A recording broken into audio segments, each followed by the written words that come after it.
All right, we are in Matthew chapter 6 and 7. If you don't have questions, Stephen's going to copy those, and I'll alert you when he comes back. Raise your hand if you need that, and he'll get that copy to you.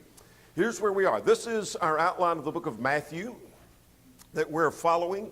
Three major points. There's after the birth and the baptism, temptation, there's the Galilean ministry, and then there's the Judean ministry. And we are in the first section of the Galilean ministry as outlined here, focusing on what he taught. This is the Sermon on the Mount. We'll come more to that here just momentarily.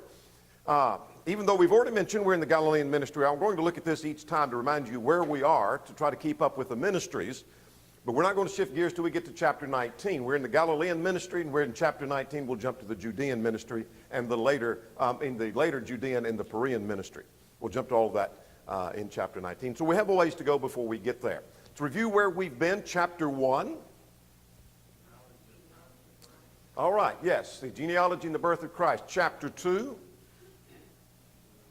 visit of the wise men. Chapter 3,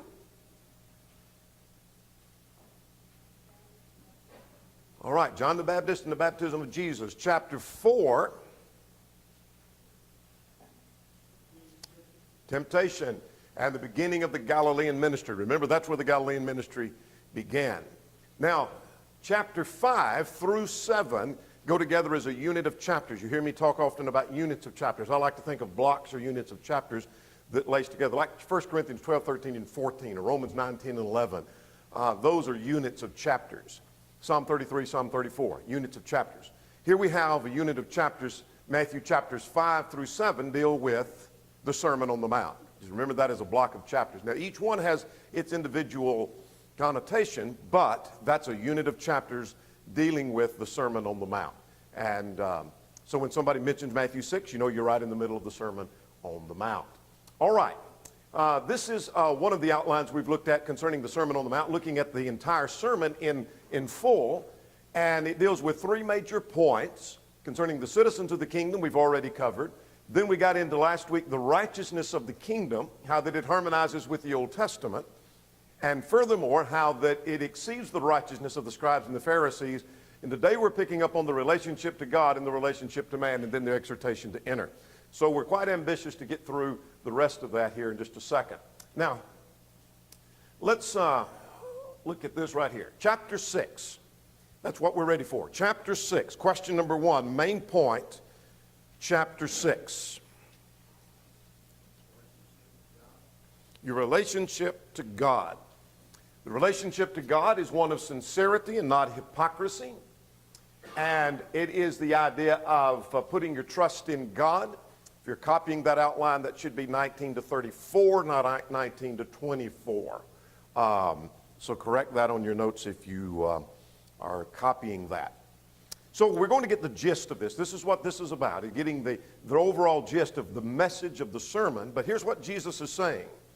Some have labeled this the constitution of the kingdom, and that's true, it is. It's not everything that needs to be known about the kingdom. More is going to be said later. But this is a summary of the heart of what the kingdom life is about.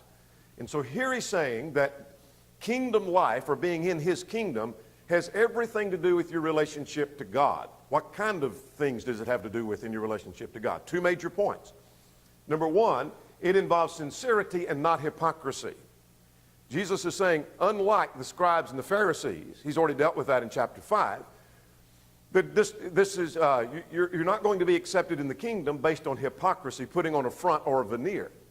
It's going to be based upon sincerity. And then secondly, we'll see we need to put our faith and our trust in God and not in material things.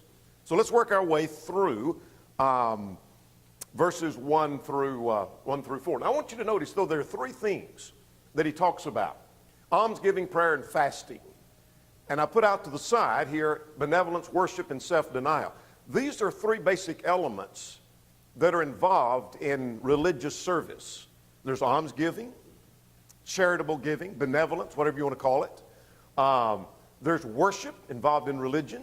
And then there is self-denial. And so here it gets to the heart of three basic elements. It's not saying this is an exhaustive list, but these are three basic elements of religious life. And his point is that all three of those need to involve sincerity and not hypocrisy. Question number 2. How do you harmonize Matthew 6:1, do not do your charitable deeds before men, with the verse in chapter 5 and 16, let your light so shine before men? What's the difference?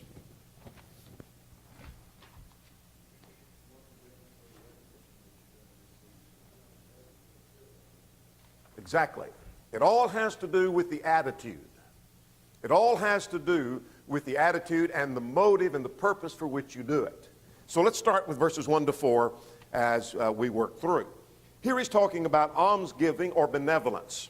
His point is that when you do your charitable deeds before men to be seen by them, or do not do them to be seen by men, otherwise you have no reward. The point here is I think, clarified in verse 2. The Pharisees would do what? Or the hypocrites, as he calls them. Sound the trumpet. Go ahead. Sound, the idea of sounding the trumpet, not literally trumpet, but it's as if they're blowing the trumpets and calling for fanfare. Everybody pay attention. Look here at the charitable deeds. So they catch an opportunity where I'm going to be noticed, and they offer charitable deeds for this very same purpose that one may not offer charitable deeds. It's not original with me, but I think that's a powerful point. Quite often, there are people who do benevolence for the very same reason other people don't do benevolence. Selfishness. The reason one withholds and says, I'm not going to help those in need, is because they're selfish.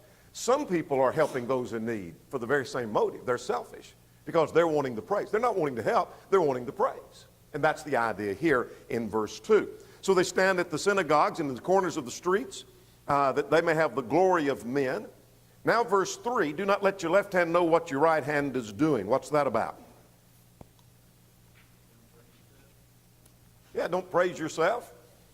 And it's not saying that you are to be embarrassed or never let anybody know about a charitable deed, but it has to do with the motive of that and the attitude with which you do that.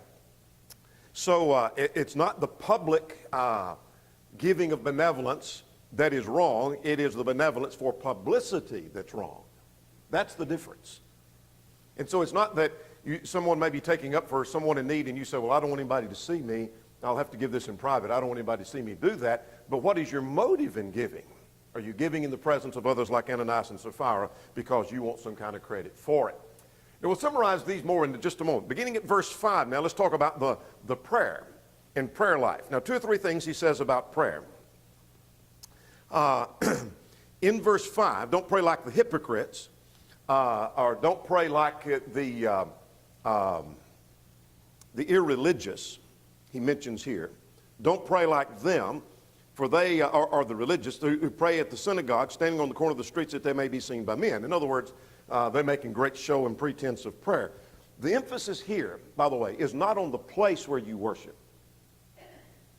but it is on the attitude with which you worship. The emphasis is not on secrecy, but the emphasis is on sincerity. Does that make sense? So look now at verse 6. When you pray, go into your room, and when you shut the door, pray to your Father who's in the secret place.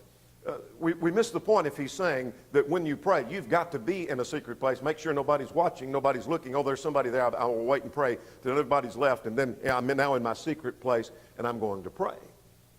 That's not the point. The point is not so much on secrecy, but it's on sincerity. Not so much on the place where you're praying, but the attitude with which you pray. It's in the context of what we're talking about from verse 6 through verse 14.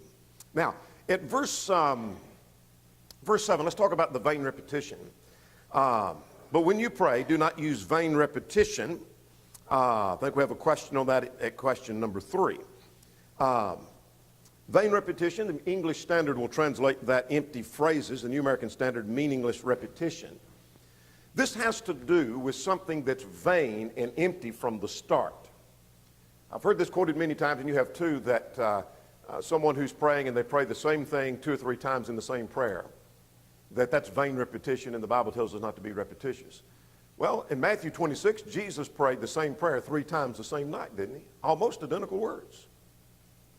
So it's not the repetition that's wrong. It's the vain part. It's the empty part that's wrong. And so what's the idea of the vain repetition? Let me give you a couple of examples of that. The worship at Mount Carmel in 1 Kings 18, is vain worship, where they cried out unto their gods, and they cried out unto their gods, and they cried out unto their God. That was vain from the first cry. It was empty. Another example would be in Acts 19. They cried, "Great is Diana of the Ephesians," for 2 hours. That was empty from the very first cry. Didn't get any better. Didn't accomplish a thing. Make sense? Or some other examples, the Hail Marys, the Catholics, or the Hindu wheel. The Hindus write prayers on wheels, and then they spin the wheel thinking that every time they spin the wheel, that prayer is offered. So you don't have to reword the prayer. You just spin the wheel, and that's a prayer offered. And so then they put multiple wheels up, and then they roll back and forth. And so they're offering thousands of prayers up. Well, the first spin was empty. Doesn't matter whether you have 1,000 or 10,000 or 100,000. The first spin was empty. Useless, worthless. Or the Muslims, God is great. It has to be shouted 30 times. Is empty from the start. So don't be like the pagans, is his point here in the prayer. Don't be like the religious, the Pharisees, who love to be seen of men. Don't pray with empty, vain repetitions. In other words, it's not the amount of words that you offer, but it has to do with what's in the heart. Make sense? That's his point, I think. Now,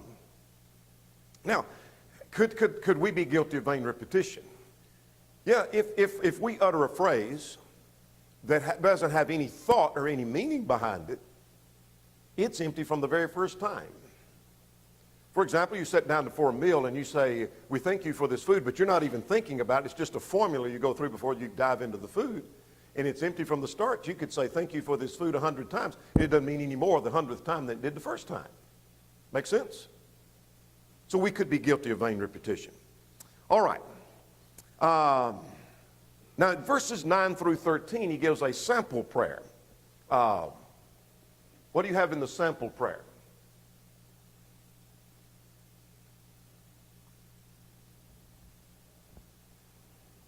Question number 4, the elements that we find here.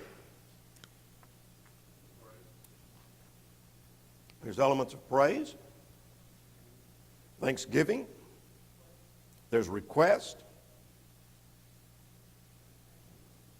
there's reverence. I'm sorry? Forgiveness. Forgive us of our debts. Yes, it starts with praise and it ends with praise. The focus is on God. I think that's one of the things we want to see. In this context, that in the kingdom it focuses on your relationship to God, one of sincerity. The idea is the focus in prayer is not on everybody else and what people think about me, such as did you see me praying, but the focus is on God, praising God. Not praising self, but praising God. Hallowed be your name. Yours is the kingdom, the power, and the glory forever. There is request and dependence upon God. God's not depending on me. There's dependence on God. Give us this day our daily bread. Forgive us of our debts. Lead us not into temptation. The focus is on a dependence on God. Make sense? Hopefully it does. Now, let's move on to verses 14 and 15. And in 14 and 15, still talking about prayer, what's his point?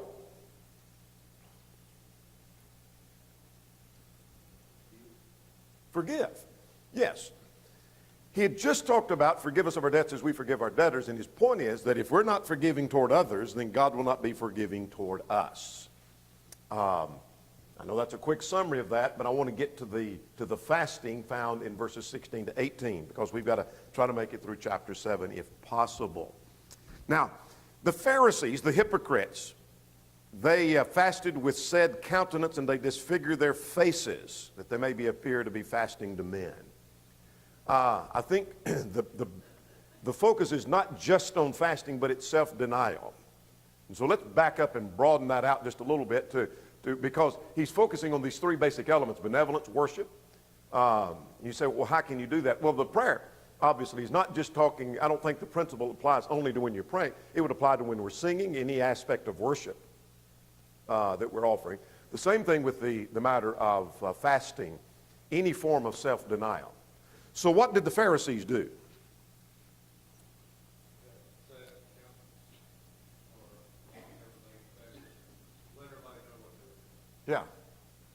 Yeah. There's a sad countenance. In other words, they may even dramatize that I'm fasting and I've been without food for so long, and I'm doing this for the Lord. And they disfigure their faces to make it even look worse. And so they're basically tooting their own horn is the idea. That I want everybody to know the sacrifice that I've made, I've denied myself, and I want you to know that. And so again, it's for the purpose of being seen by men. Now at verse 17, when you fast, anoint your head and wash your face. What's the point there? Yeah. Your point is that, or his point is that you don't display that, but do whatever you can to not draw attention to yourself in that. Now, does that mean if you're fasting that you can't tell somebody you're fasting? Yeah, I've been fasting for so many days or for so many hours, whatever the case may be. That's not the point. The point is, am I doing this? This seems to be in some devotion to God. Am I doing it, not for health purposes merely, but some devotion to the Lord, like 1 Corinthians 7. And I'm doing it for the purpose of getting attention to men, of men. Make sense? Now, before we leave that, let's talk about those three things. His whole focal point is that in this kingdom, the emphasis is on sincerity and not hypocrisy, whether it be in benevolence, whether it be in worship, or whether it be in self-denial. The focus is your relationship to God and not what people think about you. Make sense? All right.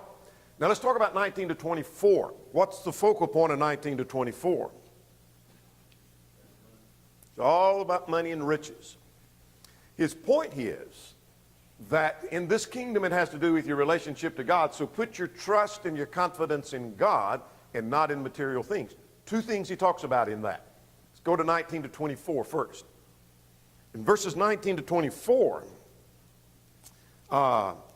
he says that we are to not put our trust in mammon. We'll come back to the word, to the text on mammon, but let's go ahead and get that question at question 5. What is mammon and how does one serve it?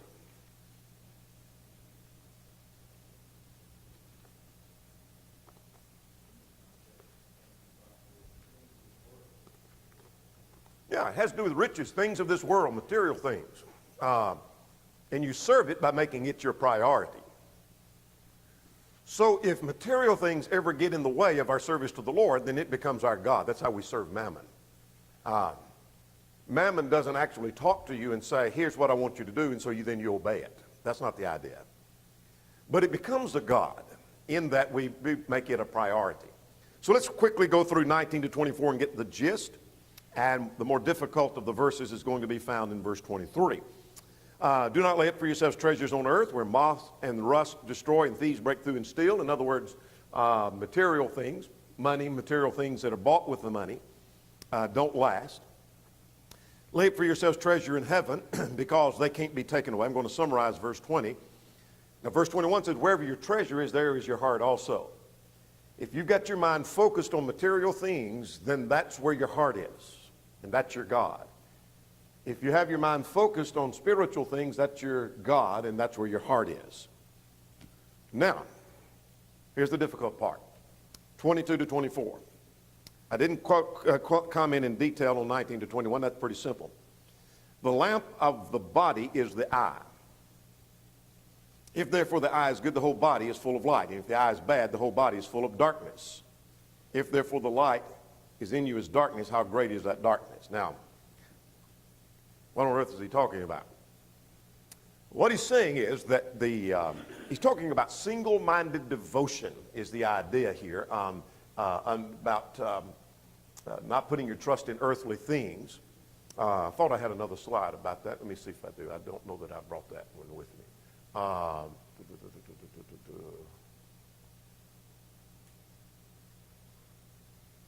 No. But he's talking about single-minded devotion. And as the eye, here's the point. The eye is the lamp of the body. That is, it's through the eye that the body is guided and has light. And if your eye is good, the body is full of light. If the eye is bad and it can't see clearly, that is, you have distorted vision, then the body is full of darkness. So his point is, the mind's eye, your mind, which is the eye of the heart. Not talking about your literal eye now. But his focal point is on the mind. That's the eye of the heart. That it cannot be blurred are clouded with concern over material things. When you got your eyes focused on material things and your mind is focused on material things and you have a greater concern about money and material things, then your mind, your eye of your mind, the eye of the body, is actually blurred and distorted with material things. You can't see God clearly. Does that make sense? So it's single-minded devotion that in the kingdom, God's not going to stand for divided attention. You say, how do you know that's what he's talking about? Next verse, verse 24. No man can serve two masters. You either hate one and love the other, either you'll be loyal to one and despise the other. You cannot serve God and mammon. Here's your point. How did he get there? By the illustration of the eye. And so just like the eye brings the light into the body, but if it's clouded, distorted vision, and your eyes begin to close in and begin to darken, then you're not letting light in the body. So consequently, he's saying that if your mind is focused and clouded with material things, then you can't see God clearly. You can't see spiritual things clearly. It's single-minded devotion is what his point is in 22, 23, and 24. Now, questions or comments? Second thing he talks about, 25 to 34, is don't be filled with anxiety. Question 6, what is worry?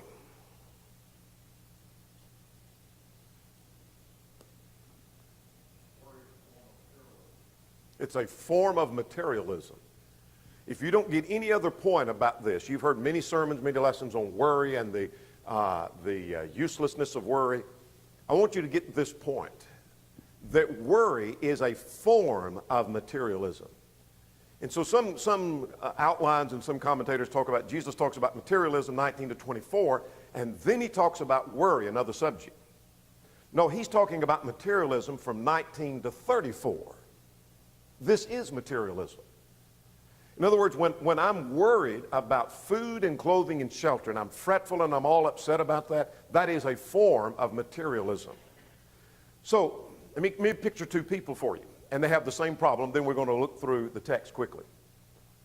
Here's a person that all they think about is money and material things. They want more and more money. They want that bigger car. They want that bigger truck. They want that nicer house. They want the latest fashion. All they think about is material things. And you say, they're materially minded. Here's a person on the other side that doesn't want all the latest of everything, not worried about making more and bigger money, but they're worried about their money all the time. And they're worried all the time, and they're just fretful and upset about what everything costs. And they're worried and fretful about every detail of their money and focused on where's the money, where we're going to get food, where we're going to get clothing and shelter. That person has a material mindset just like the other person. Takes your focus off God. That's the point. That's the point. Now, you say, how do you know? Look at verse 35.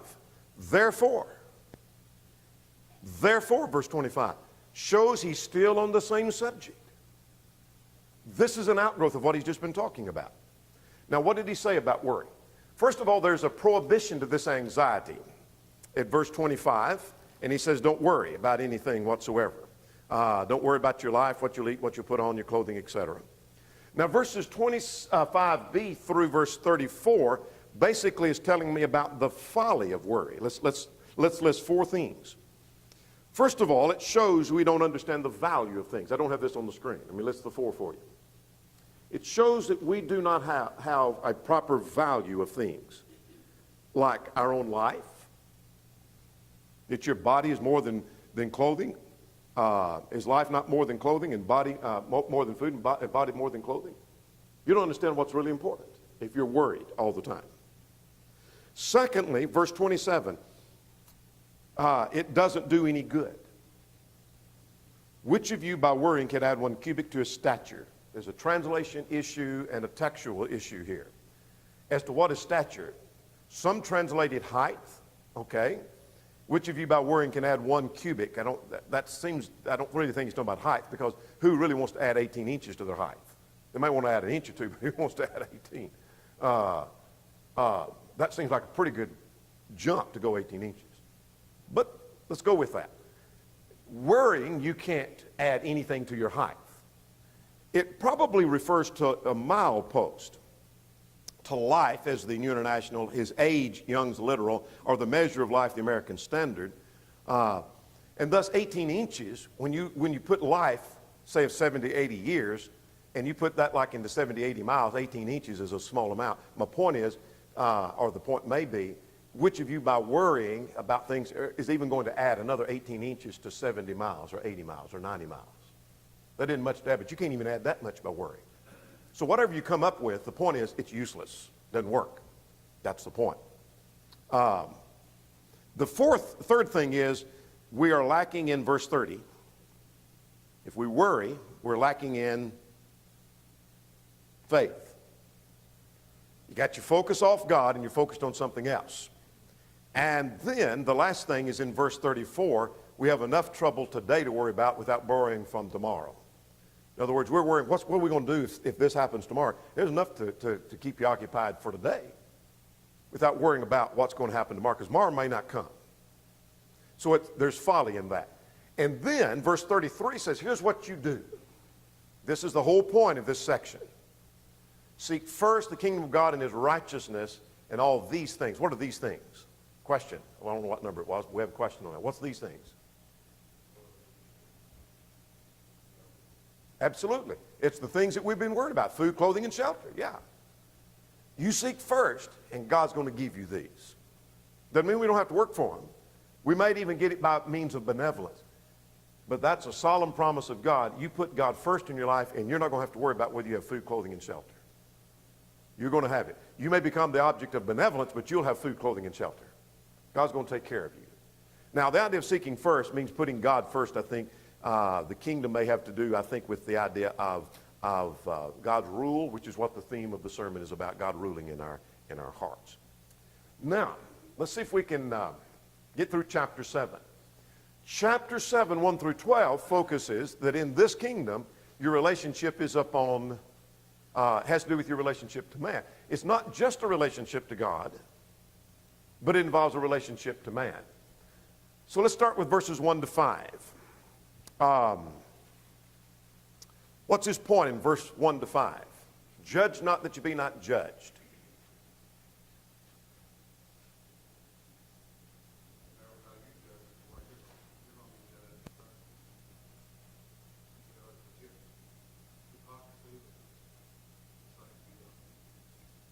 Yes, that is not condemning all judging. When you talk to a friend about judging, remember the context talks about dogs and swine and false prophets. We have to do some judging, don't we? In the context, we have to do some judging. It is in the context of hypocrisy. Look at verse 5. Look at verse 5. Might underline the word. What does he start off with? At least in this translation I'm using. Hypocrite. And so what's the illustration of hypocrisy in this context? You're going, yes. You're going to remove a speck or a splinter out of somebody's eye, and you got a beam or a plank sticking out of your eye, and let me help you get that splinter out. Nothing wrong with helping someone in their sin. Nothing wrong with teaching someone. The problem is when there's hypocrisy. And so his point is, first remove the beam from your own eye, and then you can see clearly to remove the speck out of your brother's eye. Now, beginning at verse 6, I want to get this section. This one sometimes is misunderstood, 6 through 11. I think his point is, be gracious to others as God is gracious to us. Now, when he says, do not give that which is holy to the dogs, nor cast your pearls before swine, the holy may refer to the bread that the priest could eat of the Old Testament, that the Jews, to whom who would read this account of Matthew would understand. That don't give that which is holy to the dogs. You wouldn't throw that out to the dogs to eat. Swine have no use for pearls because they're just going to trample it underfoot. His point is, do not force the gospel on those who are uncaring and indifferent. Teach them the gospel, but don't force it. Here's something I'm learning from this. Nobody ever comes into the kingdom by force. So if it's a relative, a friend, a child, a mother, a father, somebody you say, I'd like to get them to obey the gospel, and you're just almost ready to push them through the door of the kingdom, you ain't going to get them in. they ain't going to fit. Don't do it. You can't force somebody into the kingdom. They have to come of their own free will. So don't give that which is holy to the dogs. Do not cast your pearls before swine. Treat them graciously like God treats you.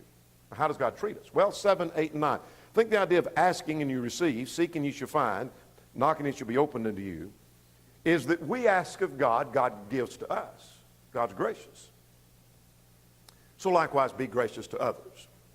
You say, you think that's what it's talking about? Well, then when he gets through with all that, say at verse 12, therefore, whatever you would that men do to you, do even so to them. That seems to be his conclusion from verses 6, 7, 8, and 9, isn't it? Some think, and I just throw this in for a footnote, that he may be saying that trying to figure out who's the dog and who's the swine, you need God's help, so asking God will help you with that. Maybe. I'm not going to argue against that. I'm not sure that's what he's saying. Others have thought that the demands of the kingdom may be so stringent that you'll need to ask God for help. But in the context, it seems to be saying to me, God's gracious when we ask of him, so be gracious to other people. His conclusion, oh, that's in verse 12. What is it? Golden rule. As you would that men do to you, do even so to them, for this is the law and the prophets. By the way, for a cross-reference, if you don't have it in your center reference columns, if you have one of those, Proverbs 24:29 gives the reverse of that. In other words, do unto others as you would have them do unto you. It says, don't do unto them as they did unto you. And that's a paraphrase of Proverbs, but nonetheless, that's the case. So it has to do with our relationship to man. So this is a summary of what we just saw in the first part of chapter 7. We deal with others by first looking at ourselves. That is, look at your own faults before you start focusing on others. Look at how God is gracious to us, and then look at how we would want to be treated. So in the kingdom, he's saying, my citizens do this. They look at themselves before they start treating other people, and they're going to look at their own faults first. They're going to look at how God's gracious to them, and they're going to look at what they want. And then that's how they're going to treat other people. That's unique in the setting in which it was spoken. Now, let's finish the sermon. No sermon is complete without inviting people to do and to be what you've been preaching about. Right? And so this is the invitation section. And let's see what he says in this invitation section. Beginning at verse 13, he talks about enter the narrow gate that leads to life. In other words, there's two ways, there's two gates, there's two ways, there's two travelers, and there's two destinations. It's a sermon within itself. And here they are. There's a narrow gate and there's a wide gate. There's a broad way and there's a narrow way. There's one that leads to life, there's one that leads to destruction. There's many and there's few. There's the contrast. What do you learn from 13 and 14?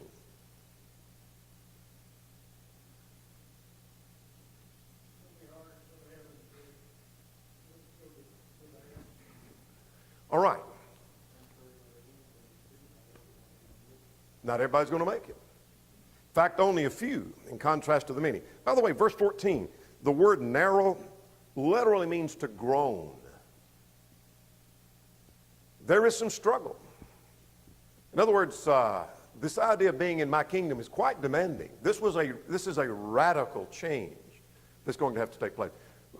Let me footnote, if we don't get through with anything else, this is a valid point that we need to drive home for all of us, self-included.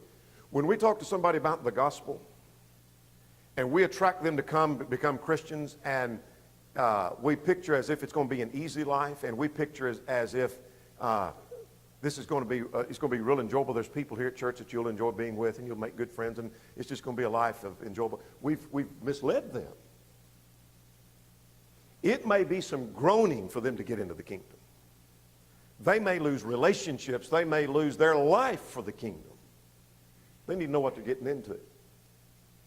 And before Jesus extends the invitation, or in extending the invitation, he's saying, come into the kingdom. But let me tell you, there's only be very few that's going to make it in the kingdom. I'm not talking about heaven, he's talking about just getting in the kingdom.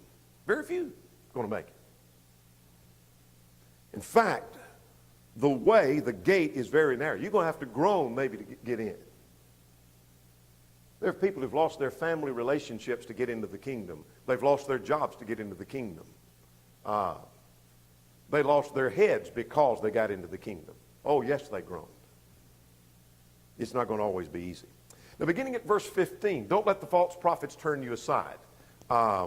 His point here is, beware of false prophets who come to you in sheep's clothing. In other words, as you want to be in the kingdom, be aware there's people that's going to try to keep you out of the kingdom. It's not like everybody's cheering you on. The whole world saying, you need to get in the kingdom. Let's all go in the kingdom. There's going to be somebody standing there trying to get you out of the kingdom, keep you from entering in. And be aware of that. You say, well, I'll know the false prophets. Oh, you may not. They come to you in sheep's clothing. Then, he says in 21 to 27, only the obedient enter. Not the religious who are disobedient. Not everyone says unto me, Lord, Lord. In the day of judgment, some will say, well, Lord, when did we prophesy in thy name? And da-da-da-da-da. They cast out demons, etc. And yet he say, you practice lawlessness. And then finally, before the very final point, he gives the illustration of the two builders, building on the rock and building on the sand. But I wanted to get to this because our time is about gone. What was the reaction to the sermon? 28 and 29. Before you answer, this was the greatest sermon ever preached by the greatest preacher there ever was. Say again? All right. You know, when I preach a sermon, if someone comes out and praises me as being a great, great preacher and say nothing about anything they've learned, we've missed the point. And so a faithful gospel preacher wants people to focus on the message and not on him. But the reaction this time needs to be on the preacher. And what was the reaction? Their reaction was this, that he taught, that they were astonished because he taught as one having authority, not as the scribes. What's the difference in the scribes and what he was doing? It's not their hypocrisy. He had authority. A scribe could tell you details of what the law said. He could quote it exactly. Here's what the law said. Here's the exact word. You want it back? You want it quoted backwards instead of forwards? I can do that too, he'd say. He knows it. Letter by letter. He knows every jot and every tittle. But Jesus taught like one who wrote the law. There's a big difference. And so it's one thing to be impressed with the message, but this time it's to be impressed with the messenger still. And that is, what a preacher this was. What a demanding message. This was a radical change that he was demanding. This is not, from our vantage point, we may look and say, well, you know, it's pretty simple stuff. I got this. I'm going to tell you, to those in the audience, this was radical stuff. These were high demands that this sermon had demanded. This is what he taught. Now, what evidence that he's true in what he says? That's the next week's lesson. We get into miracles. Questions? Don't have time for them. I just wonder if you got some. Questions? Chapters 8 and 9 next time.